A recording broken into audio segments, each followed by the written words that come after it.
Ayan, so nakikita niyo na po ba ako ng maayos? Okay, and by the way guys, hindi ko na po pala tatanungin ang inyong mga pangalan isa-isa kasi pag tinanong ko po kayo isa-isa, mauubusan po tayo ng oras. At dahil dyan, ako na lang po ang magpapakilala. So by the way kids, mom and dad, my name is Humbo. Yes, so ako po si Humbo, ang kaisa-isang nagsasalita at ang pinakamakulit na penguin dito sa Manila Ocean Park. Okay, so I come from the family of penguin called Humble Penguin. And all the penguins here at Manila Ocean Park, we are all humble penguin. Ayan, so you heard me right guys. Meron po tayong mga real penguin dito sa Manila Ocean Park. At first time po yan na nagkaroon ng totoong penguin dito sa Manila. At 8 po sila lahat. Nandun po sila lahat sa taas, sa second floor, sa trails to Antarctica. Kasi po sila po ay for viewing and for feeding. Samantalang ako mag-isa dito sa baba kasi nga po ako lang po ang tanging ng aking magsalita, kaya meron akong sarili kong show. Okay? And we got our name through Alexander von Humboldt. He is an explorer from South America. And we are also called Peruvian penguin or patranca. So yun po yung ibang tawag sa amin. And by the way guys, our scientific name is Pheniscus humboldti. So kaya niyo po ba siyang ulitin? Pheniscus humboldti. Okay, so ganito gawin natin na ako muna, tapos repeat after me. Okay, so Pheniscus humboldti.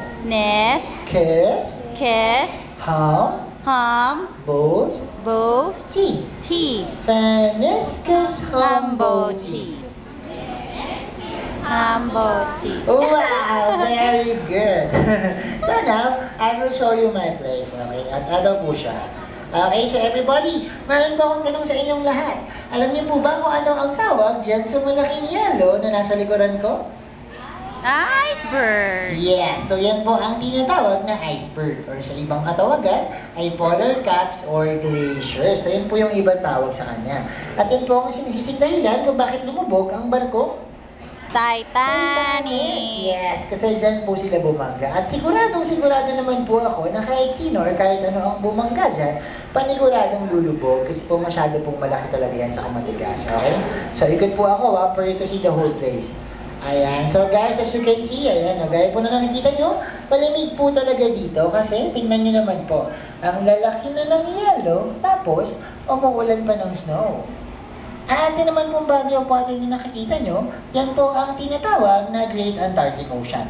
So dyan po namin kinukuha ang aming mga pagkain. And speaking of food, do you know what is penguin's favorite food? Yes, fish. So, ang paborito kong pagkain ng mga penguin ay isda. Pero, meron po kami specific na isda na paborito.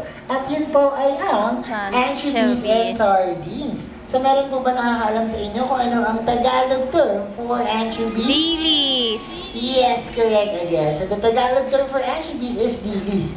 And that is our favorite food. Eh, meron naman po ba nakakaalam sa inyo kung bakit ganito ako kataba? Matakaw. Do anyone knows? Yes, correct again. So the main reason, guys, kids, why I'm this big is because I eat a lot. Yes. Did you know, guys, that I can eat 3 to 9 kilos of fish a day? Oh, so ganun kadami ang kinakain ko sa isang araw. And because of that, may I request for all of you guys to stand up. Ayan, so tayo po tayo. Come on! Everybody, stand up! Please stand up! Please stand up. Ayan, so ibaba po natin ang ating mga dala-dala. Ayan, kasi makakasagabal po yan sa ating activity. Okay? So ang gagawin po natin guys ay, kaya po tayo nakatayo dahil tutulungan nyo akong magpapayat. Okay? At then po